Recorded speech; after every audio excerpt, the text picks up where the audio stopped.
오늘의 성서일과 본문은 사가랴의 아들인 요한이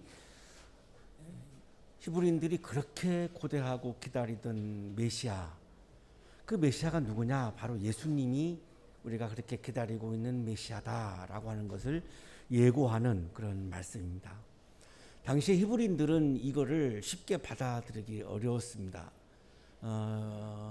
예수님의 모습을 메시아라고 인정하기가 너무 어려웠습니다. 메시아 그러면 뭐 왕 이런 거를 떠올렸기 때문에. 하지만 오늘 본문은 굉장히 그래서 중요한 말씀이 되는데,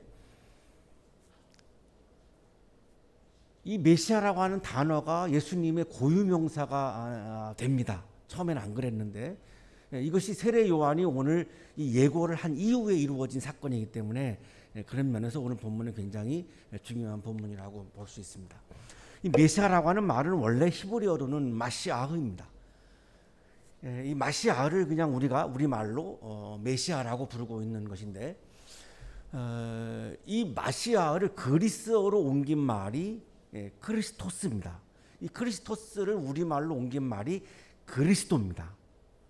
그러니까 예수 그리스도라고 할 때는 예수 메시아와 같은 말입니다. 그러니까 지금은 우리가 당연히 예수님을 그리스도로 받아들이고 믿지만, 당시 유대인들은 예수를 그리스도로 받아들인다라고 하는 것은 너무나 어려운 일이었습니다. 그들이 상상하고 있는 메시아 관념하고는 너무나 다른 국면이기 때문에 너무나 어려웠습니다. 이 메시아라고 하는 말, 그리스도라고 하는 말은 기름을 붓다라고 하는 의미를 가지고 있습니다. 그 기름 부음을 받은 사람이 우리를 구원하는 분이다. 이게 이제 메시아에 대한 히브리인들의 이제 생각입니다. 그래서 이 메시아라고 하는 이 용어는 기름을 붓다라고 하는 뜻인데, 그 당시 기름을 부어서 특별히 세운 사람이 세 부류가 있는데, 왕과 제사장과 예언자입니다. 그러니까 히브리인들에게 메시아 그러면 일단은 왕이 떠오르는 거고, 그 다음에 이제 제사장, 예언자 이렇게 떠오르는 거죠. 출애굽기에 이 제사장을 세우는 장면을 보면 메시아가 나옵니다. 그리고 거룩하게 구별하는 데 쓰는 기름을 가져다가 그의 머리 위에 부어, 이게 메시아입니다. 머리 위에 기름을 부어 그를 거룩하게 구별하여라. 이게 이 제사장은 메시아다, 이런 뜻을 가지고 있는 거고요. 사무엘하 5장 3절에 다윗 왕을 세우는 장면이 나옵니다. 그리고 그들은 다윗에게 기름을 부어서 이스라엘의 왕으로 삼았다. 여기 기름을 붓다가 메시아입니다. 그 다윗 왕은 메시아다라고 하는 뜻을 갖고 있는 거죠. 이사야 예언자도 세울 때에 기름을 붓습니다. 주님께서 나에게 기름을 부으시니 주 하나님의 영이 나에게 임하셨다. 예언자를 세울 때에도 기름을 부어서 세웠고, 이 기름을 부은 장면이 바로 메시아다라고 하는 뜻을 갖고 있는 히브리어입니다. 그러니까 유대인들에게 메시아 사상은 왕, 제사장, 그리고 예언자, 이거를 생각을 하는 거고, 그 중에서도 대부분은 제일 왕을 떠올립니다. 그래서 다윗 왕의 후손에서 메시아가 등장한다고 그들이 믿었던 거는 왕에게서 나온다고 봤던 거고, 메시아는 왕으로 출현한다라고 하는 것이 히브리인들의 마음 깊은 곳에 있는 그들의 기대감이고 생각입니다. 이 히브리인들이 왕을 메시아라고 믿으면서 그렇게 하는 이유는, 이스라엘은 신정국가입니다. 그러니까 왕이 중심이 아니라 하나님을 중심으로 하는 정치체제를 갖고 있는 신정국가이기 때문에, 그럼 왕은 누구냐? 하나님의 나라를 건설하는 사람이다. 자기의 왕국을 건설하는 사람이 아니라, 왕이라고 하는 것은 하나님의 나라를 건설하는 사람이고, 그래서 우리를 구원으로 인도하는 존재다라고 하는 것이 메시아에 대한 관념이었고, 왕으로 그렇게 보았던 것입니다. 자, 그래서 바벨로니아 왕은 이방인이죠. 하나님을 믿지 않는 사람입니다. 이스라엘에게는 원수 같은 사람입니다. 주전 586년에 이스라엘에 들어와 가지고 예루살렘 성전을 무너뜨린 사람입니다. 자, 그런데 이사야 45장 1절에 보면은 이 바벨로니아 왕 고레스 왕을 메시아라고 호칭합니다. 놀라운 거죠. 나 주가 기름 부어 세운 고레스에게 말한다. 하나님이 그렇게 말씀하십니다. 나 주가 기름 부어 세운 메시아인 고레스에게 말한다. 어떻게 고레스를 메시아라고 볼 수 있을까? 이거 유대인들에게는 받아들이기 어려운 건데, 자, 그만큼 메시아를 왕의 호칭으로 사용했음을 우리가 볼 수 있는 그런 본문입니다. 히브리인들은 너무나 오랫동안 노예로 살았습니다. 주전 586년에 바벨로니아에게 패망해가지고 왕조가 끊어집니다. 그리고 뒤이어서 페르시아, 그리고 시랍, 로마. 오늘 본문을 주고 계시는 이 상황은 지금 로마까지 간 거죠. 계속해서 나라를 잃어버린 상황에서 식민지가 계속 이어지고 있는 상황입니다. 어떻게 해볼 도리가 없습니다. 그래서 히브리인들은 간절하게 그냥 집단적으로 민족적으로 그냥 메시아를 기다리는 마음이 너무나 간절했습니다. 자신들의 안의 힘으로는 이 노예로부터 벗어날 기미가 전혀 없었고, 그럴 능력도 안 된다고 생각했고, 방법도 없었습니다. 그러다가 왕조가 끊어진 지가 너무나 오래됐죠. 예언자가 끊어진 것도 지금 말라기 이후에 400년이 흘렀죠. 그러니 왕과 제사장과 레위인을 메시아라고 생각하고 있는 그들에게 있어서 왕조가 끊어지고 예언자도 끊어지고 어디에서 희망을 발견할 수가 없는 거죠. 그러니까 그들의 마음속에 메시아를 기다리라고 하는 이 마음은 너무나 간절한 겁니다. 이거 말로 표현할 수가 없을 정도로 간절히 메시아가 오기를 기다리는 거죠. 이거를 메시아니즘이라고 부릅니다. 이들의 메시아니즘은 메시아가 오시고, 그리고 그 메시아를 통해서 좋은 세상이 오는 것을 간절하게 기다리는 겁니다. 이거를 메시아니즘이라고 부르는데, 잘못하면 우리가 건강하지 않은 메시아를 기다리는 신앙을 가질 수 있습니다. 다 메시아가 등장해서 그 메시아가 모든 걸 한꺼번에 다 이루어주고 나는 아무것도 하지 않아도 되지, 다 손 놔버리고 그냥 메시아에게 모든 것을 떠맡기는 건강하지 않은 메시아를 기다리는 신앙에 빠질 수도 있습니다. 이거를 이야기하는 게 사무엘 베켓의 고도를 기다림이라고 하는 작품입니다. 블라디미르 와이스트로크 왕이 시골집에 앉아가지고 아무것도 하지 않습니다. 그냥 고도라고 하는 신을 그냥 기다리기만 합니다. 기다림을 구원이라고 생각하는 굉장한 오해죠. 나는 아무것도 하지 않고 그냥 메시아가 오기만을 그냥 가만히 앉아서 기다리는, 이런 메시아를 기다리는 신앙의 오류에 빠질 수도 있습니다. 그러나 히브리인들의 메시아니즘은 그렇지 않습니다. 너무나 간절한 겁니다. 오늘 성서일과 본문은 그래서 히브리인들이 메시아를, 그리스도를 기다리는 장면으로 시작합니다. 백성이 그리스도를 고대하고 있던 터에 주전 586년에 왕조가 끊어졌고 400년 동안 예언자가 끊어졌고, 그 무수한 세월을 흘러가면서 자손 대대에게 막 이 신앙을 물려주면서 메시아를 기다리는 믿음을 계속해서 물려주면서 대를 이어서 지금 기다리는 겁니다. 너무나 간절한 기다림이죠. 모두들 마음속으로 요한에 대하여 생각하기를 그가 그리스도가 아닐까 하였다. 너무나 메시아를 기다리고 있는데 왕은 나타날 기미는 전혀 없고, 어느 날 세례 요한이 등장했는데 예언자로 보이는 거죠. 이 요한의 모습이나 말이나 어투나 구약시대에 있었던 너무나 예언자의 모습인 겁니다. 그러니까 기대감이 확 상승하는 거죠. 야, 이분이 우리가 기다리는 이 메시아가 아닐까? 그리스도가 아닐까? 어떤 사람들은 이 사람이 메시아면 좋겠는데, 이 사람이 그리스도면 좋겠는데, 그래야 우리가 구원되지 않겠어? 이거를 막 간절하게 막 기대할 수밖에 없습니다.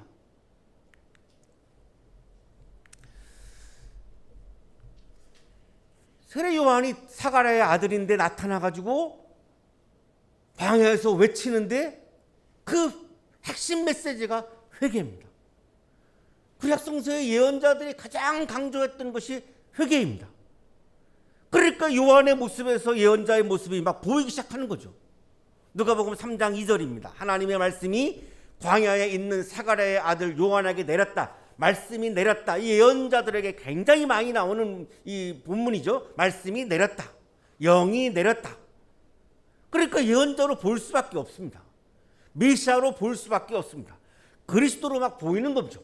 요한은 자기에게 세례를 받으러 나오는 무리에게 말하였다. 독사의 자식들아.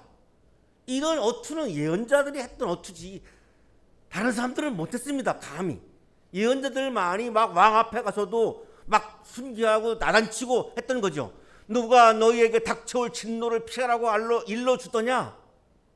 위로하는 말보다는 훈계하는 말이 굉장히 예언자들은 많았기 때문에 세례 요한의 이 설교를 들으면서 사람들은 야, 이분이 그리스도인가 봐, 이분이 메시아인가 봐, 이분이 구원자인가 봐, 기대감이 막 상승하는 거죠. 이스라엘 백성들 중에 마음 깊은 곳에서 요한이 그리스도가 아닐까, 이 요한이 그리스도라면 얼마나 좋을까. 로마의 식민 지배가 계속되는 상황에서 너무나 메시아를 기다리는 마음이 간절하다 보니 예언자의 모습과 비슷한 요한을 보면서 막 그렇게 기대하고 그렇게 바라고 하는 마음이 너무나 마음에 가득 채워진 거죠. 이런 상황에서 요한은 메시아는 내가 아니고 예수님이라고 예고하는 본문이 오늘 본문입니다. 우리는 너무나 이걸 당연하게 지금 우리가 믿음으로 받아들이지만 당시 유대인들에게는 이걸 받아들이기 어렵습니다. 아니, 요한을 지금 모습 앞에 놓고 요한을 보면서 이분이 그리스도인 것 같아 이렇게 하고 있는데 그 정작 본인이 내가 아니고 그 현장에 있지도 않은 사람을 얘기하면서 예수님이 메시아라고 얘기하니, 목수의 아들인 예수님이 메시아라고 하니 그거를 받아들이는 것이 너무나 쉽지 않습니다. 그리고 당시에 요한은 영향력이 대중들에게 있어서 굉장히 컸습니다. 얼마나 컸냐면 헤롯 왕이 요한을 제거할 정도였으니까요. 목을 베어서 제거해버립니다. 대중들의 영향력이 너무나 컸기 때문입니다. 많은 사람들이 요한을 따랐기 때문이죠. 마태복음 4장 12절입니다. 예수께서 요한이 잡혔다고 하는 말을 들으시고 갈릴리로 돌아가셨다. 예수님도 요한이 잡힌 다음에 나타나셔서 말씀을 설교하기 시작합니다. 요한이 감옥에 들어가기 전에는 예수님 설교하지 않으셨습니다. 그 정도로 요한의 영향력은 엄청나게 막강했습니다. 이런 상황에서 자기가 메시아가 아니고 예수님이 메시아라고 선포하니까 얼마나 당황했겠습니까, 히브리인들이. 이 요한의 예고, 예수님에 대한 이 예고는 매우 중요합니다. 이스라엘 사람들은 그동안 왕, 제사장, 예언자를 메시아로 불렀는데 이 예고 이후에 메시아, 그리스도라고 하는 단어는 예수님의 고유명사가 되었습니다. 그래서 오늘날에도 우리가 예수 그리스도, 예수 메시아라고 부릅니다. 이 예고 이전에는 있을 수가 없는 일이죠. 왕, 제사장, 예언자 외에는 메시아라고 호칭할 수가 없습니다. 이 예고 이후에 예수님의 고유명사가 되었기 때문에 오늘 본문은 굉장히 짧은 본문이지만 우리에게 막 임팩트를 확 주는 그런 내용이 없는 것처럼 보이지만 깊게 묵상을 해보면 굉장히 우리들에게 중요한 본문임을 알 수 있습니다. 요한이 오늘 예수님이 메시아라고 그리스도라고 예고하는 근거는 세 가지입니다. 아무런 근거 없이 얘기하고 있지 않습니다. 근거가 세 가지를 요한이 이야기합니다. 나는 여러분에게 물로 세례를 주지만 나보다 더 능력 있는 분이 오실 터인데 나는 그의 신발끈을 풀어드릴 자격도 없소. 그는 여러분에게 성령과 불로 세례를 주실 것이요. 누가복음 3장 16절은 성서학자들에게 있어서도 매우 난해한 본문으로 알려져 있습니다. 굉장히 해석하기가 어렵고 논란이 많습니다. 오늘 우리는 가장 많은 사람들이 동의하고 있는 그런 것을 오늘 함께 나누려고 하는데요. 첫째는 예수님은 요한보다 능력이 있는 분이기 때문에 내가 메시아가 아니고 예수님이 메시아라고 요한은 얘기합니다. 여기 능력이 있는 분이라고 하는 단어는 구원자를 말합니다. 노래하는 능력이 뛰어난 분도 있고 오르간을 연주하는 능력이 뛰어난 분도 있고 축구를 잘하는 능력도 있고 능력은 굉장히 다양하죠. 여기 예수님이 나보다 능력이 많다라고 하는 것은 인류를 구원하는 능력이 뛰어나다는 겁니다. 히브리인들이 간절히 메시아를 기다리는 것은 우리 민족을 구원해 주기를 바라서 지금 간절히 메시아를 기다리고 있는데 거기서 요한은 이분이 나보다 훨씬 더 이 인류를 누구를 구원하는 능력이 뛰어난 분입니다. 구원하는 능력이 뛰어난 분입니다를 얘기하고 있는 겁니다. 그러면 나는 비교하면 어떠냐? 나는 그분의 신발끈을 풀어드릴 자격도 없는 존재입니다. 주 1세기의 대부분의 사람들은 샌들을 신고 다녔습니다. 샌들이라 그래봐야 그냥 이 발에다가 이렇게 끈을 이렇게 묶은 정도이죠. 혹은 맨발로 다녔습니다. 그냥 이스라엘 대부분 모래밭이니까 모래밭을 샌들을 신거나 끈을 묶어서 이렇게 다니거나 맨발로 다녔죠. 집에 외출했다가 집에 돌아오면 문 밖에서 딱 하인이 물을 떠다 놓고 그 발을 씻어야 됩니다. 그래야 집 안으로 들어올 수 있으니까요. 신발끈을 푸는 거는 하인들만이 하는 일입니다. 하인들이 문 밖에 와가지고 이제 외출했다가 들어오면 그 신발끈을 풀어가지고 발을 닦기 위해서 신발끈을 푸는 거죠. 이건 하인들만이 하는 아주 비천한 일입니다. 나는 예수님에 비하면 하인과 같은 그런 아주 보잘것없는 존재입니다. 나를 그리스도라고 여러분 생각하시는데 아니요. 나보다 훨씬 더 구원하는 능력이 뛰어난 분이 계시는데 그분은 바로 예수님입니다. 나는 그분의 종도 안 됩니다. 하인도 안 됩니다. 이렇게 지금 예수님이 우리가 기다리고 있는 그리스도라고 메시아라고 요한은 예고합니다. 둘째는 요한 자신은 물로 세례를 주었습니다. 이 부분이 가장 난해한 부분인데요. 요한은 물로 세례를 주었습니다. 물로 세례를 주는 이유는 요한의 세례는 중심이 회개입니다. 설교도 회개하라 이렇게 설교를 했고 세례를 왜 베풀었냐면 물로 죄를 씻는 행위죠. 죄를 씻는 겁니다. 그러니까 회개입니다. 회개 운동으로서 세례 운동을 했던 거죠. 세례 요한은 회개 운동으로서 요단강에서 세례 운동을 했습니다. 그래가지고 회개하고 삶의 열매를 보이라고 하는 것이 요한의 메시지였습니다.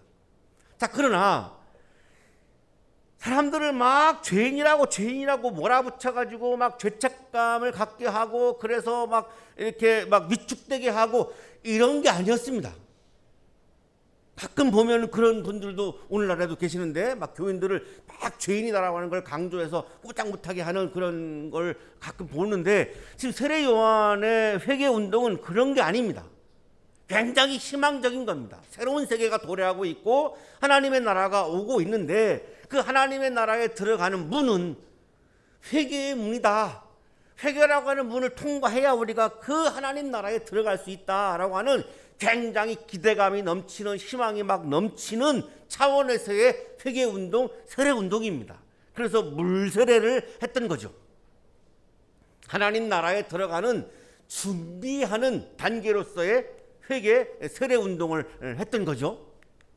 자, 그런데 예수님은 내가 메시아라고 주장하고 있는 이 예수님은 물로 세례를 베푸는 분이 아니라 성령과 불로 세례를 베푸는 분이라는 겁니다.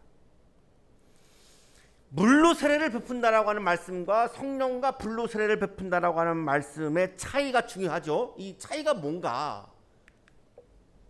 어떤 분들은 여기 나오는 성령 세례를 일부 신자들만 특별하고 강력하게 성령 체험을 하는 그런 어떤 두 번째 축복 혹은 방언으로 이해하는 분들이 계십니다. 물 세례는 우리가 세례 받을 때 받았던 그 세례이고 성령 세례는 방언을 받은 분들이 성령 세례를 받은 것이다 라고 주장하는 분들이 계십니다. 그래서 진짜 기독교인이 되려면 물 세례를 받고 그 다음에 성령 세례, 방언도 받아야만 진정한 신앙인이라고 말할 수 있다라고 주장하는 분들이 계십니다. 자, 그러나 신약성서 어디에도 이 성령 체험을 성령 세례라고 언급하는 부분이 어디에도 없습니다. 냉정하게 봐야 하는 이 부분인데요. 사도 바울은 방언을 성령의 은사 중 하나라고 말했지 성령 세례라고 표현한 적이 한 번도 없습니다. 방언은 성령의 은사 중 하나라고 말씀합니다. 방언만 성령의 은사가 아니라 여러 가지 성령의 은사 중에 하나입니다. 그러면서 방언으로 10,000마디 말을 하는 것보다 이성으로 5마디 말을 해서 다른 사람들을 가르치고 싶다라고 자기 마음을 표현합니다. 그러면서 최고의 성령의 은사는 사랑이라고 강조합니다.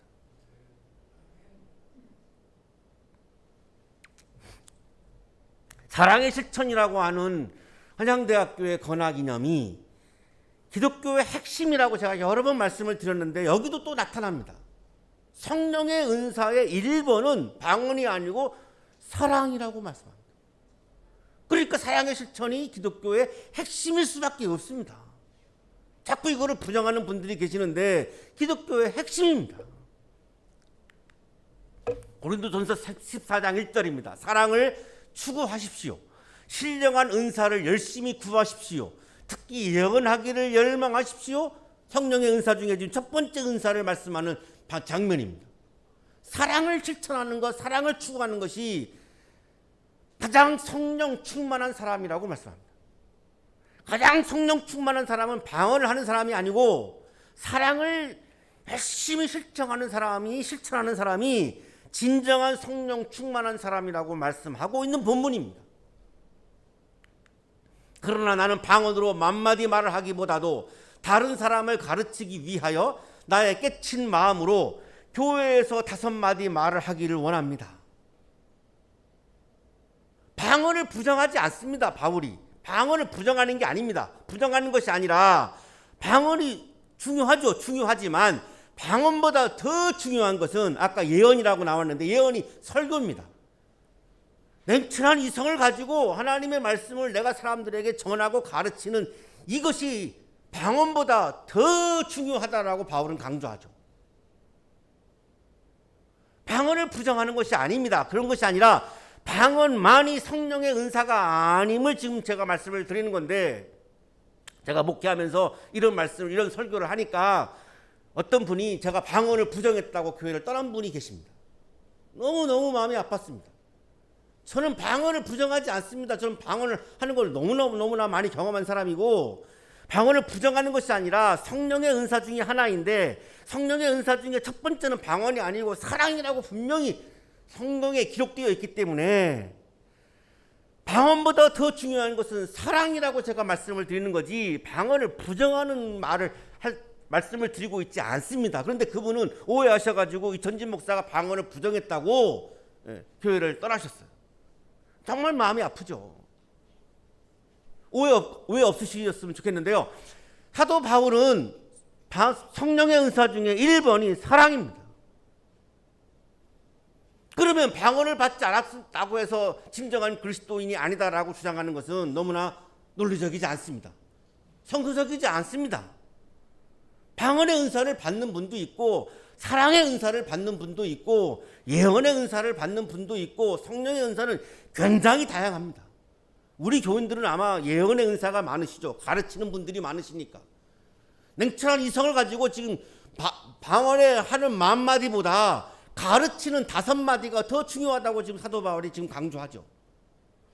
그러면 우리 교인들은 성령의 은사를 굉장히 많이 주신 분들이에요. 하나님이 특별히 많이 사랑하시는 분들이, 제가 보면 방언의 은사를 받은 분들보다 훨씬 더 성령의 은사를 많이 받으신 분들이에요. 반응이 없으신 거 보니까 안 믿으시는 것 같은데, 틀림없습니다.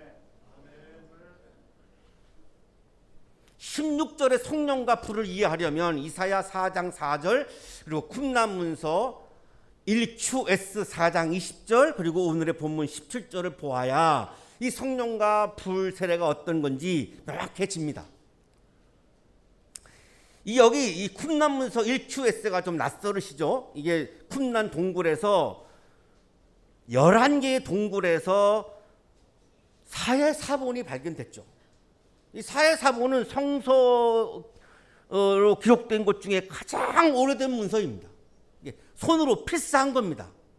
쿰란 공동체에서 신앙생활을 했던 분들이 자손에게 물려주기 위해서 손으로 필사한 것이 발견된 거예요. 그 중에 성경이 발견되기도 했고, 이 쿰란 공동체, 신앙 공동체의 문서도 많이 발견됐는데, 1QS라고 하는 것은 첫 번째 동굴에서 발견됐다. 쿰란 문서다. S 세렉, 히브리어로 이게 규칙이라는 말입니다. 첫 번째 동굴에서 발견된 쿰란 문서인데 그 쿰란 문서의 성격은 이 생활 규칙서라고 하는 문서입니다. 그 4장 20절이 아주 명확하게 성령과 불에 대해서 우리가 이해할 수 있는 이 내용이 여기 적혀 있습니다. 이사야 4장 14절에 심판의 영과 불의 영이 언급이 됩니다. 그리고 주님께서 딸 시온의 부정을 씻어주시고 심판의 영과 불의 영을 보내셔서 심판의 영과 불의 영을 보내셔서 자, 영과 불을 함께 사용하고 있죠. 예루살렘의 피를 말끔히 닦아주실 것이다. 죄를 씻어주실 것이다. 성령과 불을 한 개념으로 사용하는 것을 우리가 지금 주목해야 됩니다. 이사야 4장 4절에서 성령과 불을 하나의 개념으로 지금 사용하고 있습니다. 쿰란 문서에서도 성령을 통한 정결을 강조합니다. 성령이 하는 역할에서 가장 중요한 역할이 뭐냐? 우리의 죄를 씻어서 우리를 정결케 하는 역할이 성령의 역할에서 가장 중요하다고 강조합니다. 자, 오늘 본문 17절에서도 이 불이, 심판의 불이 확실하다라고 하는 것이 이제 17절에 나오는 내용을 보면 알곡과 쭉정이를 구분하죠. 저는 시골에서 이걸 너무나 많이 보고 자랐는데 이렇게 밀을 이렇게 키에다가 넣어가지고 이렇게 까불라고 그럽니다. 까불면 이렇게 쭉정이들은 다 날아가 버리고 알곡만 그 키에 남아가지고 그 쭉정이는 나중에 불에 태우는 그런 절차를 농사 짓는 분들이 그렇게 밟습니다. 자, 그럼 여기 성령과 불이라고 하는 것은 심판의 의미를 분명히 가지고 있음이 분명하죠. 나누는 거니까. 알곡과 쭉정이를 나누는 것이니까. 이 세 구절을 참고해 보면 하나의 동일한 사역이 어떤 사람에게는 구원을 주시고 어떤 사람에게는 심판을 주신다라고 하는 의미입니다. 성령과 불은 여기서 둘이 아니고 하나의 개념입니다. 이거를 이사일의라고 부르죠. 두 개의 말인데 하나의 의미를 가지고 있다라고 하는 뜻입니다. 요한은 새로운 시대의 경계에 서서 예수님과 하나님의 나라가 도래하고 있는 이 새로운 세대의 경계에서 구약시대와 신약시대가 이렇게 나누어지는 이런 새로운 시대의 경계에서 성령이란 거룩한 자는 정결하게 하시고 불의한 자는 멸망하게 하는 심판의 영으로 나타나신다고 지금 말씀하고 있는 겁니다. 그러니 물로 세례를 주는 자기와 성령과 불로 정결케 하든지 혹은 심판하든지 하는 이 예수님의 세례는 비교될 수 없다는 겁니다.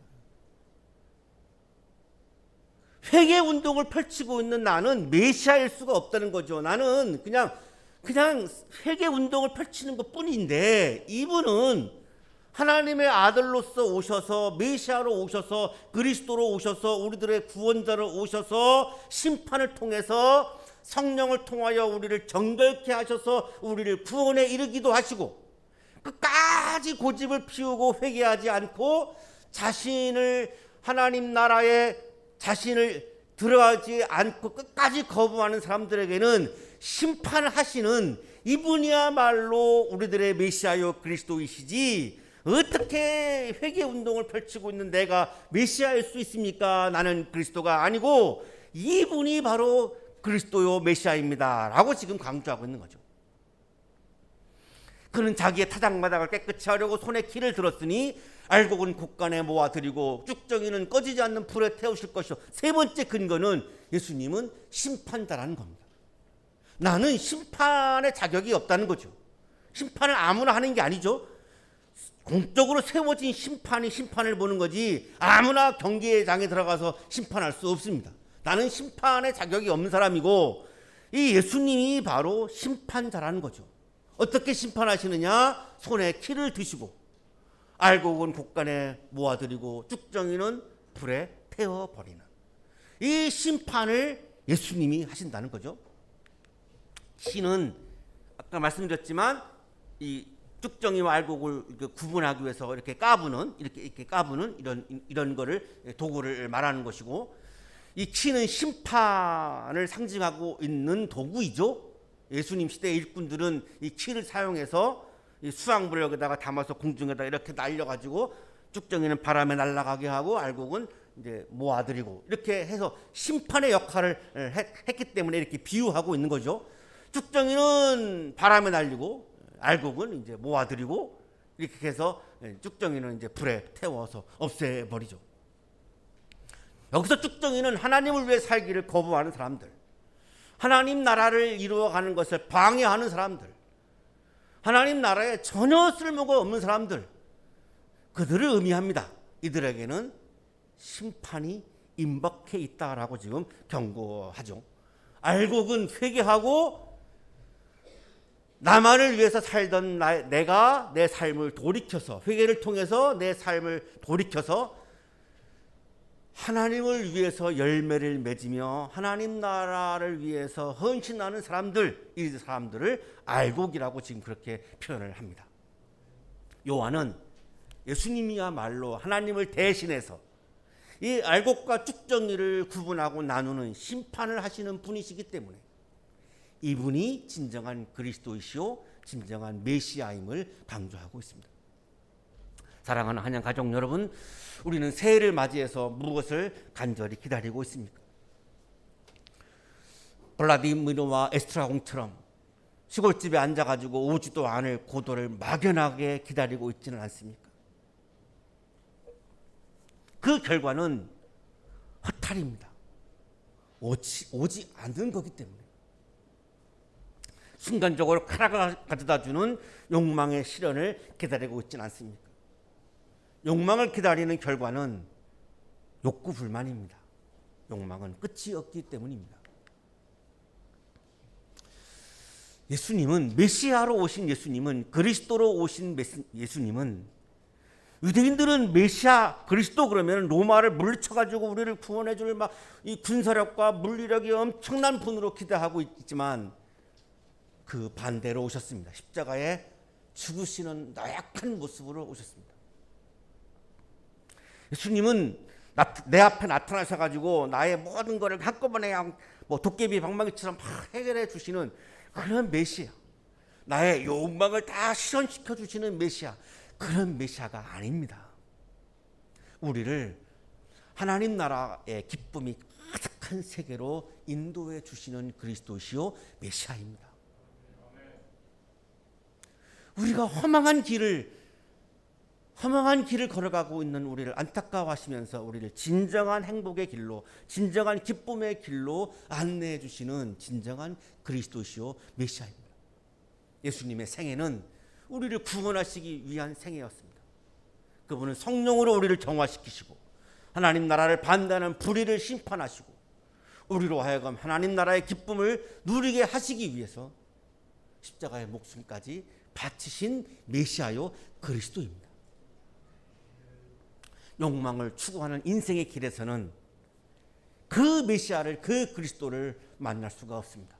하나님 나라의 기쁨을 경험할 수 없습니다. 하나님 사랑과 이웃 사랑을 실천하는 인생의 길에서 우리는 예수 그리스도를 만날 수 있고 예수 그리스도와 함께 하나님 나라의 기쁨을 충만하게 경험할 수 있습니다. 메시아이신 그리스도이신 예수님과 함께 사랑을 실천하며 인생의 길을 걸어가는 진정한 기쁨이 가득한 복된 새해가 되시기를 간절히 축원합니다.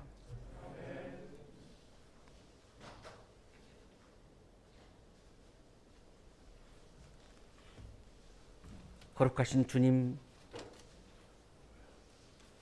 우리들의 마음속에 욕망이 실현되기를 기다리는 마음보다